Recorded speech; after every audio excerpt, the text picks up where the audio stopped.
Hey, it's Marie Forleo, and you are watching Marie TV, the place to be if you want a business and life you love. Today, we are shaking things up.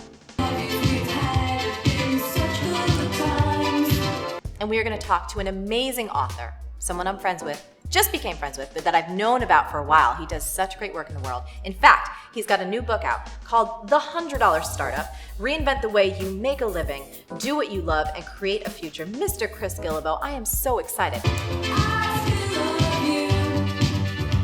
Let's talk with him right now. Okay, here we are. It's Marie Forleo, and this is Chris Guillebeau, and I am so excited. As you just saw, I did a dance with his book, and now here we are in person, but in person via Skype. And Chris is the author of an amazing book, which, again, you have to get, called The $100 Startup. Chris, thanks so much for being on Marie TV. Marie, thanks so much for having me. I'm thrilled to be here. Okay, so where are you in the world right now? Because I know you travel around a lot. Are you actually home, or what city are you in? Indeed, I am home. I live in Portland, Oregon, when I'm not traveling around the world, so I'm here at least half the time, so I'm home now. Okay, cool. I'm in Sag Harbor, so I'm out kind of near the beach, out of the city for a little bit, realizing Good. I'm actually much less stressed out here than I am in New York, so that's good. So let's start off talking about the $100 Startup, your book, which is geared for, the primary audience is people who want to start their own businesses, right? And they don't necessarily want to go out and raise a bunch of capital or, get a bunch of funding or borrow a bunch of money from people. Is that the target audience for this book? Yeah, I would say the target audience is people who are seeking freedom, one way or another. So some of them do want to start their own business and become entrepreneurs, quote unquote. Others are just kind of dissatisfied in their work and they want to do something different. Others maybe actually enjoy their work, but they like the idea of creating some additional security for themselves. So I'd say it's anybody who wants more freedom in their lives. Awesome. And so you and I, we serve a lot of the same people. I know we have a lot of crossover in our audiences, and anytime your name comes up, people they love you so much, and I know why, obviously, because you're amazing and you're heartfelt and you're honest and all the great content you put out into the world. One of the things I know is when people are first starting their businesses, there can be some stumbling blocks, and it can be really, really scary, right? Whether you're starting something on the side and you don't even plan on leaving your full-time gig, or more frequently, you've left the comfort of a corporate job, a steady paycheck, and you're just out in this new world like, OMG, how am I going to make this happen? And I know with the $100 Startup, one of the things that I so appreciate about the book is, you went through so much research, right? Over 1,500 people submitted about their own stories and about their own experiences, and you kind of took all that research and boiled it down and put it in this easy-to-follow guide for starting your own business. Were there any blatant mistakes that you've noticed, whether it's from your research in the book or just doing what you've done, when people are starting their own business, like the big things that either they miss or they don't get right? Sure. It was quite a process. We talked to people from all over the world, all different backgrounds and different walks of life. I didn't want to only write about online businesses. I wanted to write about offline businesses too, just kind of provide like a whole barrage of case studies. So they were quite diverse. I think maybe, what they had in common was a lot of those people, when they, start to take those first steps, a lot of people really kind of remain in paralysis. Yeah. And they kind of like, oh, I can picture this life that I have with my job, and maybe I can sort of picture like this long-term future, but I don't really know how to go from here to there. And so really kind of a common thing that we saw with all these people is they really did not spend months and months or even years preparing this 60-page business plan that no one would ever read or follow. They kind of, took action very quickly, usually within 30 days or less. So they kind of went from general idea to specific offer pretty quickly. So I think failing to do that is a mistake. And then pretty much everyone that we looked at did not go out and borrow money, to start their business. They instead of focusing externally, they focused internally. And so they focused on the skills that they already had. They weren't necessarily going back to university, to get a 2-year, MBA or something, which wouldn't, as wouldn't prepare them to run their business anyway. Right. So they kind of focused on what they had and didn't spend a lot of money and got to market very quickly. And so the people who didn't do that were the ones who kind of remained stuck in that paralysis. Yeah. And it feels like, I know for me, if I think too long about anything, I'm doomed. Really, it doesn't work. It's like you have to get out and test something. And one of the things I talk about a lot is that clarity comes from engagement, not thought. It's like the moment you start taking action, you either get feedback from the market that it's not quite right, or you get feedback from yourself that something's a little off and you have to correct course. I like that. Yeah, it's really cool. So not taking action, planning too much, were those anything about like choosing the wrong market or not really like, maybe coming up with some grand idea? This is something Sure. that I hit on a lot is like, and this is one of the classic examples I use, and forgive Yeah. me for it. And I know my audience, please forgive me for this one, but All right. oftentimes I'll hear people like, I want a community of women. Like, I just want to run a community of women. And when Right. I drill in a little bit on that with Right. love, I'm always Women, like, just women in general. yes. Like, Right. what does that mean? And Right. how are you monetizing? Have you Yeah. stumbled upon people who just come up with like an idea, but then don't really match it in terms of a market? Yeah. So there, to me, the problem sounds like lack of specificity. Like, who do you really want to serve? What are you trying to do? What is your message? How are you going to help people? And so that kind of leads to the other thing is, I think sometimes there's a lack of usefulness. And sometimes people are very much focused on their own passion and skill, which is great because that's where a lot of things start from. But you really have to go beyond that if it's going to be a business model. Like if it's just going to be a hobby, that's fine. But if it's going to be a business model, it has to really focus on something that's useful to other people. So I guess I saw again and again, when people created that convergence between their own passion, their skill, and then something that other people desired and valued. That's really what a successful business came from. And so there was lots of different iterations of that. And sometimes people would go down one road and see, oh, okay, like this is great, but not a lot of people are responding to it. So then they would kind of, change course. And you can do that when you start quickly, right? When you start quickly, when you don't invest a lot into it, it's not a big deal to kind of adjust as you go along. But I would say focusing on usefulness is key. And did a lot of your folks, because I don't know what I'd actually be really interested to hear what your personal story is on this. But for me, I hustled for a long time with my side jobs and I taught dance, I bartended, I did anything that I needed to do in order to keep the roof over my head and keep food on the table while I was starting my business. Because that was my particular comfort zone. I didn't have... quite frankly, I didn't have the guts, and I was really used to living in New York City. So I was like, I do not want to move out of New York City. I like my shoes. I like my fancy dinners when I want them.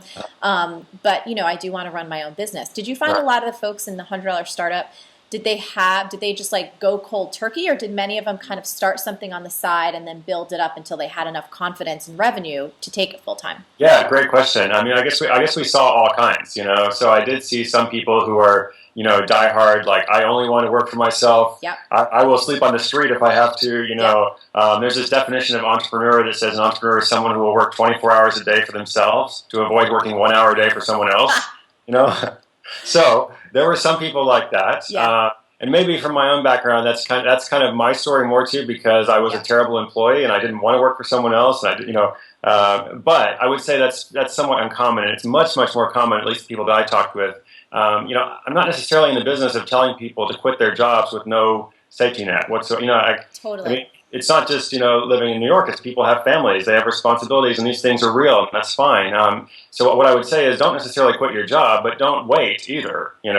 I mean, everybody's busy. Nobody has free time, but you have some time, and you can put a couple of hours, a week, or half of your Saturday or Sunday or something towards something. So I was actually, in some ways, more inspired by the people who did that. Yeah. By the people who are like, I've got this job, but I'm going to do something.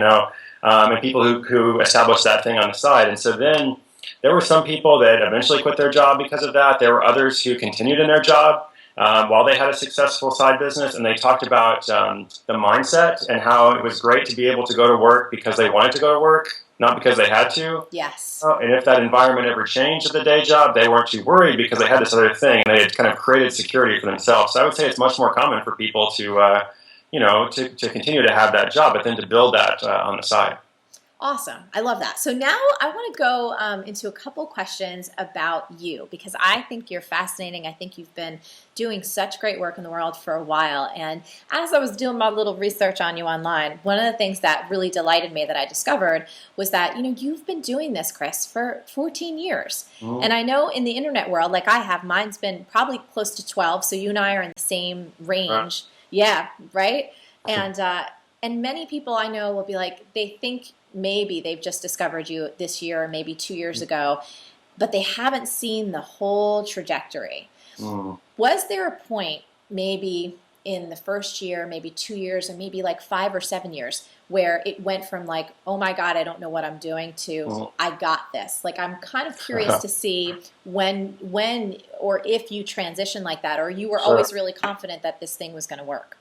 Okay. I'm not sure I was always confident. I was always motivated to like find a way, to Yes. hustle somehow.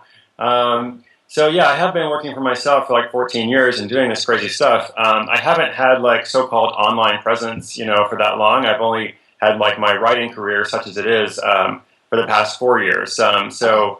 For the first 10 years, I'm basically doing anything I can to get by. I'm like selling things on eBay. I'm like doing consulting. I'm learning about Google and all this stuff. And then for 4 of those years, I was living overseas in West Africa. So I kind of had a day job as an aid worker / volunteer, and then I moonlighted, to pay the bills.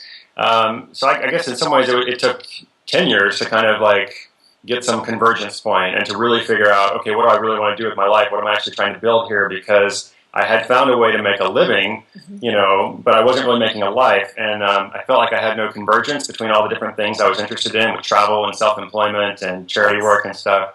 So it was when I was turning 30, I guess 4 years ago, that I was like, okay, I want to actually, build something. And so that's when I kind of started the whole like writing project and everything around it. That's awesome. What a great story. And I just think that that's so important for everyone to hear. I know whenever I talk about my story and having this career in dance and fitness and being on Wall Street, doing life coaching and like all these things that at the time felt very separate. And then there does come a point, I love your word, convergence, where it all seems to come together. And when you're in perhaps some of the beginning stages, it can feel really frustrating. Where you're like, yeah, sure, of course. what the heck am I doing? Right? Is Everyone this else. fair? Is this going to work? Yeah, of Yes. course. And I think it's so vital. I love what you shared about, it sounded like to me, you were following what you believed in, what you wanted to do. You were motivated to not only make a living, but make a difference. And then at some point it came together and you had a gel moment where you're like, oh, I want to write. I want to put all this together in this particular way. Did you have ideas about writing, say, in your mid-20s, and at 30-ish, you were just like, dude, I'm doing it now? Or did it all kind of pop together when you came around 30? Yeah, no, I don't think it was popping together. I definitely think it was like a transition and like a segue and all that. And, I wanted to write when I was younger. I was a big reader. Like I read a lot of books. I loved going to the bookstore and the library. And then even before I started the writing project, I probably spent a year and a half while I was doing other stuff, just writing privately and thinking about what is this going to look like. And I still made plenty of mistakes. I mean, when I started, like, you go back to the beginning of my blog, it's not very good. I always encourage everybody, go back to the beginning of, like, if you find somebody you really respect, go back to the beginning of their blog and start reading, and you'll see, transition. Like, they grew here, that's normal. Oh my God. Some of my early, I look back at some of my early writings and I'm like, oh, like even my I know. Like, I want to delete it, but I'm like, I'll just leave it there for posterity's sake or whatever, Totally. I wrote the first version of my book. The book is Make Every Man Want You, but I wrote it as an ebook. Again, I think I was 23 or 24. Chris, It had so many exclamation points. There was so much hot pink. It was horrible. I mean, it was the best I could do at that time. It was my best effort at that time. But it's looking back at it now, it's just like, woo! That's great. I don't think I had any hot pink in my early posts, but why not? You should, Chris. But I didn't have very much detail. I didn't explain. Like I didn't, like good writing always goes into motivations and examples and stuff. So I didn't have any of that. I learned. So let's talk about, every person and every business has metrics for success, things that they pay attention to. Some people live and die by their email numbers. Some people, it's all about revenue and profit. And for others, it's all about, time off and freedom and, not having any employees. What are some of your personal metrics for success?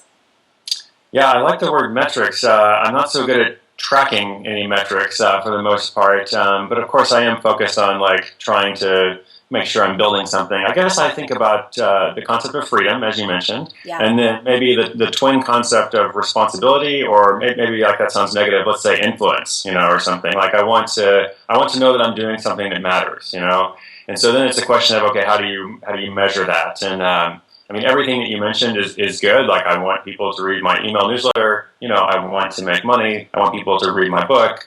Blah blah. But I guess one of the things I pay attention to is the number of good emails that I get. Like I get people writing and sharing stories just like you do, and probably many of the viewers do as well, and talking about how your life has impacted them in some way, or like how our lives have come together, and like, I was doing this, and then I found Marie Forleo, or I found the $100 startup or something, and I really like that. I like to know that I'm like something, I've contributed to some kind of positive change, not necessarily as the instigator, because I think people come to our work when they're already like in a place of change, but something that's like an encourager, like pushing people along a little bit. So I like that. Do you are you motivated more, like if you look at your calendar and there's a lot of free time for you to travel more, does that get you more excited than say like, oh my God, I want to push out a couple other products this year. Like I'm trying to get to like what makes you tick or what gets you really excited. Yeah. Great. No, I do like working. I do like producing things and doing things, and I am motivated by deliverables. Yep. I am very much motivated by like, okay, I want to put this out and put this out, and so I like having a lot of space in the calendar because I don't do a lot of meetings, I don't do a lot of phone calls, things like that. But then I tend to fill those blocks with projects and things that I'm working on that I'm excited about. So I do like freedom, but for me, freedom is not like sitting on the beach. For the most part. For the most part, freedom is like, okay, what am I going to build next? What am I going to create? I think we're very similar in that way because people will often ask me, Marie, don't you ever take vacation or take time off? And I definitely do. The way that I built my life is different, where it's not like I'm looking for like, I want to take a month off, at least in this Sure. stage of my life. That actually doesn't feel exciting. What feels exciting to me is a lot of integration and a lot of creation going out. And so I love that. I love hearing that. It's very, very cool. So I have a question for you because this is something that I've certainly dealt with in my own mind and always looking at. Have you ever felt the pull or the tension to like go bigger, in terms of like whether it's hiring employees, hiring staff, tremendously growing your revenue or your profit? Like, do you ever feel that tension of like, dude, I could really push it, but then you might start to feel unbalanced? Does that ever happen for you? Yeah, I do feel the tension, and it's interesting. I think for the most part, and this is something that everyone's answer is going to be different. For me, for the most part, I am comfortable kind of being a one-man show, for better or worse. I do want to be a writer. Like, I actually like writing books, and I like the process of. I actually like the publishing industry and going on book tour and all that, which I know is kind of unusual, but I want to keep doing that. So I want to keep my focus on that stuff for the most part. Yeah. But I do think it's kind of project by project because I also host this event just like you do. Every year I host this thing called the World Domination Summit. People love it. I cannot even tell you the emails that I get, everything. If you guys don't know about World Domination Summit, just Google it, check it out, go to Chris's website, which we'll have underneath this. But yes, keep going. Sorry to interrupt. Yeah. So, with that, like, that is the kind of thing where I can't do it myself. And this time we have 1,000 people coming. We'll see what we do after that. I mean, the point is, like, I need a team for that. So for that, I'm very fortunate to work with some really great people, and they've really stepped up a lot. So for that, I kind of do. I guess I do want to grow. Yeah, that's cool. And I read because I do my research. Yeah. I read that one of the ideas that you had was to eventually have 1 million people come together. Is that still accurate? I don't think so. Did I say that somewhere? Oh, I think, you know what? I'll find it. I'm going to email you later, Chris. I'll let you know. I'm worried. Maybe I said like, I don't know where I said 1 million people come together. That's a lot.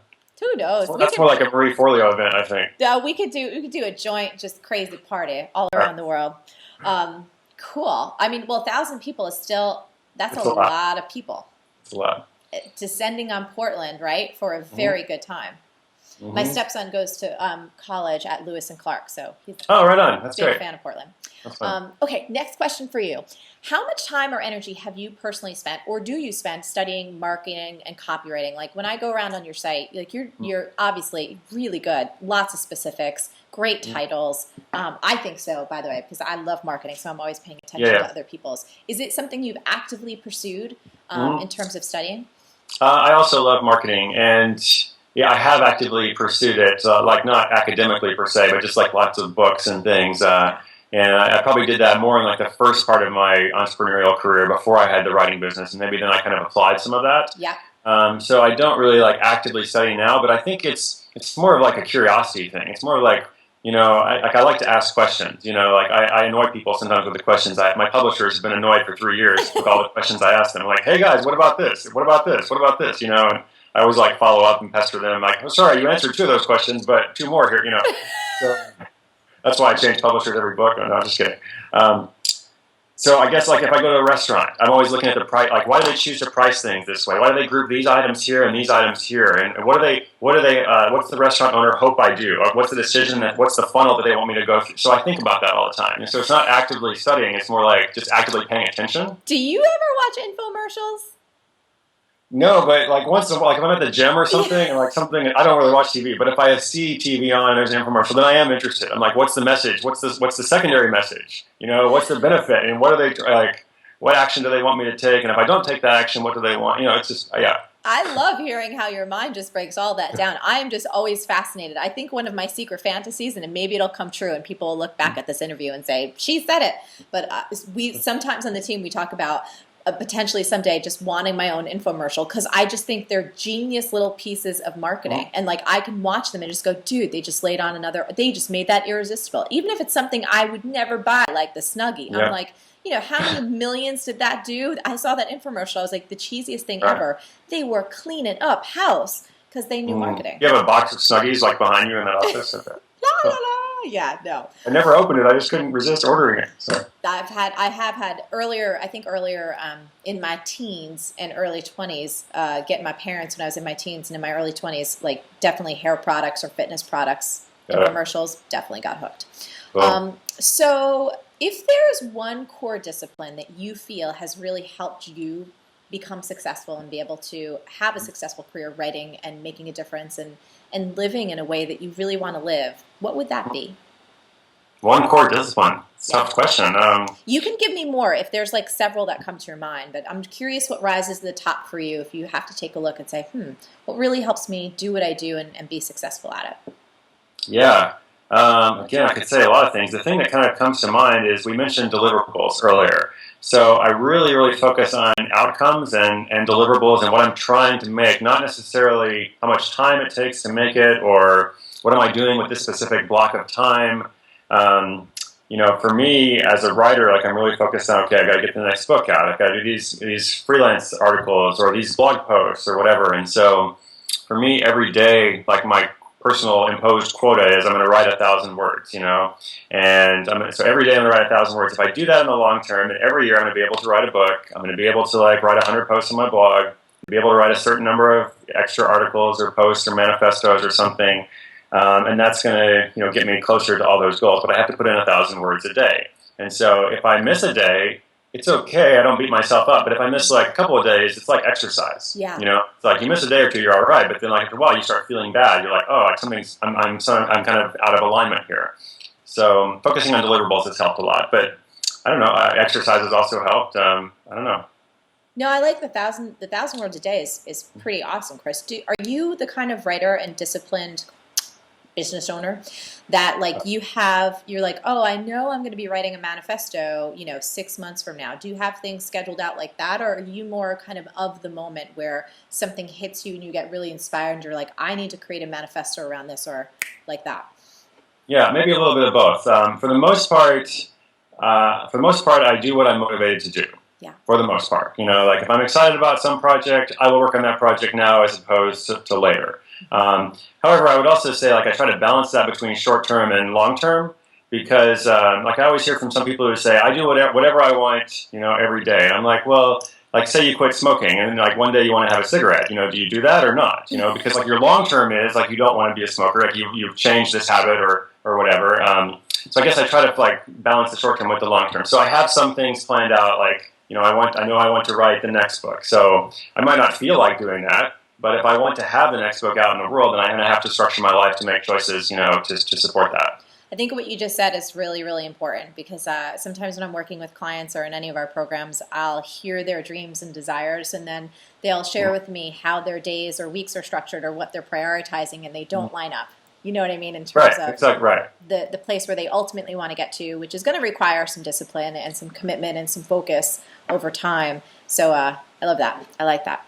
Yeah, another thing I think of just really quick is like the choices that we make now affect the options available to us in the future, right? And I often kind of like give myself that self-talk a lot, when I don't feel like doing again?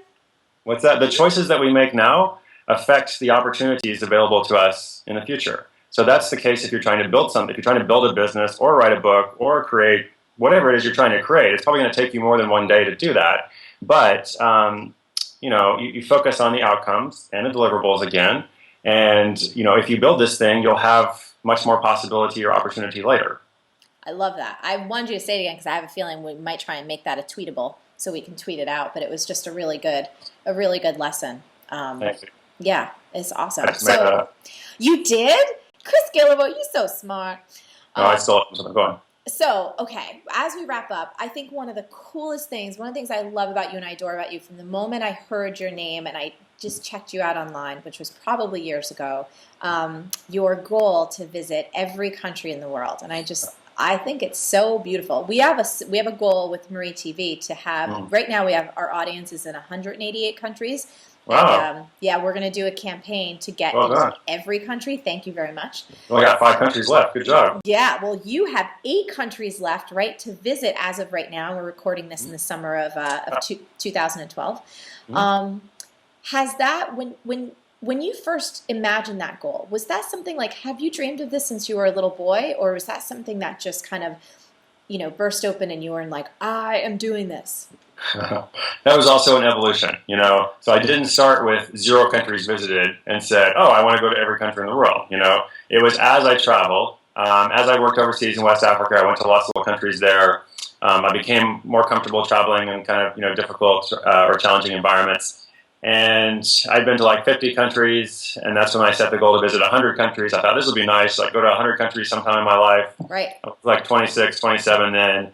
And then I got really close to that over the next couple of years, and I was like, well, this isn't that hard. Like, plus you can pick and choose. If you have a set number, it's like I can just not go to the hard countries. I'll just go to like all the easy ones, Right. So that's when it was like age 28 or so when I was like, okay, officially I want to visit every country in the world. Then every good goal has a deadline. Yeah. Because I want it to be like one day, 30 years from now. So I picked age 35. So that was 7 years ago that I picked it, and I'm almost there.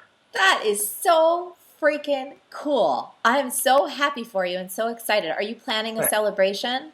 I am. We've actually deliberately saved Norway, an easy country, for the end. And so a lot of my readers and friends are planning to come as well. And so it's going to be some sort of party. I don't know what will happen, but it'll be interesting. Dude, that is so rocking. Well, you have to keep me posted. And if my little buns are free, I have not been to Norway, so I can fly over for that one. That is so cool. Chris, I want to, first of all, thank you for just taking the time out. I know you are a busy man. You have lots of writing, lots of things going on, lots of lives to change. So thanks for being on Marie TV. We always like to wrap up Marie TV. As you know, I like people taking action. And I always say insight without action is kind of useless. So any ideas, and we can create on the spot, or I know I talked about some before we started recording, on what we can challenge our amazing audience who's watching us right now to do? Yeah, you do have an amazing audience, and I bet they're up for a challenge. I was trying to think what would be best. I often hear, maybe you also hear from people who say they have a lot of different ideas. Yes. Like, I've got all these different ideas. Like, how do I choose, Yes. So I always try to come up with this intellectual answer, and it's always a terrible answer. I'm just making it up as I go along. And then while I was on book tour, I had somebody else join me at one of the stops, and he said his answer to this is, when you've got all these different ideas, you have this, it could be this, it could be that, or whatever. His advice is pick one. Just don't worry, don't try to evaluate, don't try to figure out this or this or this, because a lot of people get stuck in that paralysis, right? Yes. So, I don't know, maybe we can structure the challenge around picking something and then following up with actual action, not just, thinking about it, as you said, but actually creating engagement in a short period of time. I love that. So one thing, and it could be a business-related thing, it could be a life-related thing, maybe it's something in your relationship, maybe it's something with your body or your fitness, it could be something with your spirituality or your personal development, or maybe it's a business venture, right? Something that, whether you want a full-time business or you want to start something on the side, you can even want to paint. So Chris and I are going to challenge you right now to pick one thing, just one thing that you want to do, and not only tell us what that one thing is, but also tell us your first action step, what you're going to do, and let's have them do it. Let's have a set time frame. The biggest amount of time it could possibly be is 30 days, just because we don't know what you're going to create. Max is 30 days. But if it's like, dude, I'm going to start doing whatever and I'm starting it tomorrow, just let us know in the comments. We would love to hear from you, and we'd love to support you along that journey. Love it. Great challenge, Chris. Rock on. So, as always on Marie TV, the best comments happen after the episode in the comments over at marieforleo.com. So if you're watching this somewhere else, come on back to marieforleo.com, and don't forget to go get Chris's book, The $100 Startup. You can go to $100startup.com. Once again, we're going to have all the info right below this video. You do not want to miss this book. It's fantastic, inspirational, step-by-step, easy to get, fun to read. I personally love it, and you will too. So, I think that's all we got from Marie TV. So, Chris, thank you so much for being here. Thank you, everybody, for watching us, and we will see you next time on Marie TV. Bye, everybody. Hey, RHH Live is coming up. Are you coming? Go to rhhlive.com for details. I tapped my iPad. Tap that, Michelle. Michelle, will you tap that? Ooh, she just tapped it. Tap it again. Tap it again. Ooh, you're so naughty. Oh my God, look what it did. Wow, it's doing things it never did before. Apparently my iPad likes to be tapped.